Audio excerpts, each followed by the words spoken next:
За 27 дугаар уутанд улаан ба цагаан шагааны харьцаа 4-ийг харьцах нь 9 байсан нийлээд 60-аас зэрэггүйс гэж. За тэгвэл улаан болон цагаан шагааны харьцаа нь 4-ийг харьцах нь 9 байсан болвол улаан шагаан 4x байсан гэж үзье. Цагаан шагаан 9x байсан. Энэ хоёрын нийлбэр маань 60-аас 60 хүрэхгүй байсан гэдэгт нь 60-аас бага байсан гэсэн. За ингээд нэмчих юм бол энд 13x энэ нь 60 гэсэн. За хоёр дахь нь 13 тоогоо өгчхоор x нь 60-ыг хуваах нь 13-аас бага гэсэн. За энэ дээрээс бидний x-ийг таамаглах юм бол x маань 1 байж болох нь байна. 2 байж болох нь байна. 3 байж болно. 4 байж болно. За энийг ойролцоогоор утгах юм бол 4-аар нийтдээ тоо гарч ирэх учраас ийм бүхэл тоонууд байна гэсэн. За энэ байх боломжтой. За харин уутнаас 4 шагаан авсны дараа энэ харьцаа 1-ийг харьцах нь 3 болсон гэж.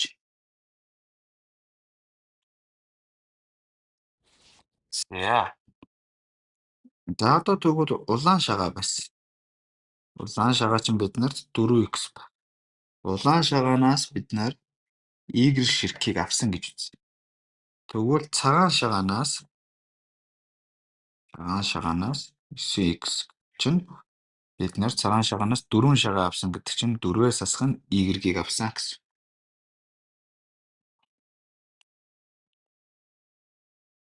За энэ нь тэгсэн чинь энэ хоёрын харьцаа нь 1-ийг харьцах нь 3 харьцаатай гэсэн.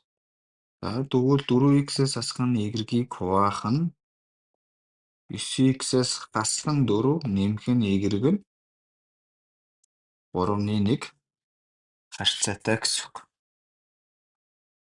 За энэ чинээс бид нар y-ийг олчих юм бол y тэнцүү 3x дээр нэмэх нь 4 хуваах нь 4 болно гэсэн. За энэ чинээс биднэрт x-ийг тооцоолох юм бол x маань биднэрт энд байгаа шүү дээ. X утга 1 2 3 4 байх гэсэн. За одоо энэ дээрээс тооцоолох юм бол биднэрт за одоо энд x нь y маань өөрөө биднэрт нэг авсан шагааны тоо учраас бүхэл тоо байх ёстой.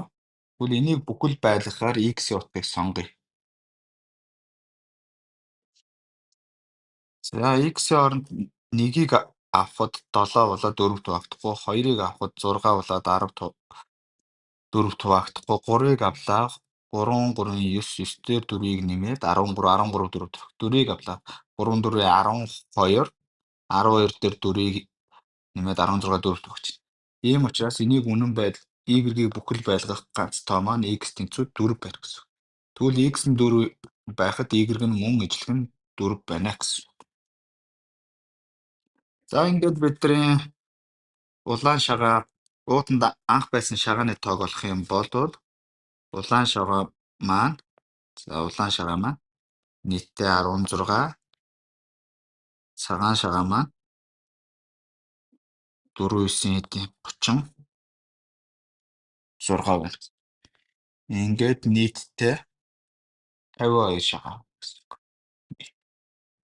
Анх нийт 52 шагаа байсан байна. За төгсөн чинь улаан шагаа 16 шагаанаас y шагаа гэдэг чинь 4-ийг авчихаар 2 улаан шагаа маань хэд болно гэсэн.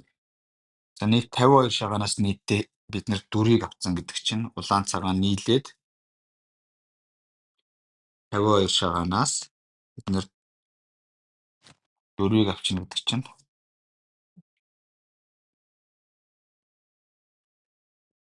4-ийг авчаар 48 шагаа үлдсэн байна.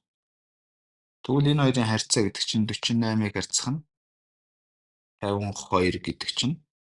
За хоёулангийн 4 тугараачаар 12-ыг харьцах нь 13 буюу бидний хариун дээр 13-ыг харьцах нь 12 гэдгээрээ байж байгаа юм байна.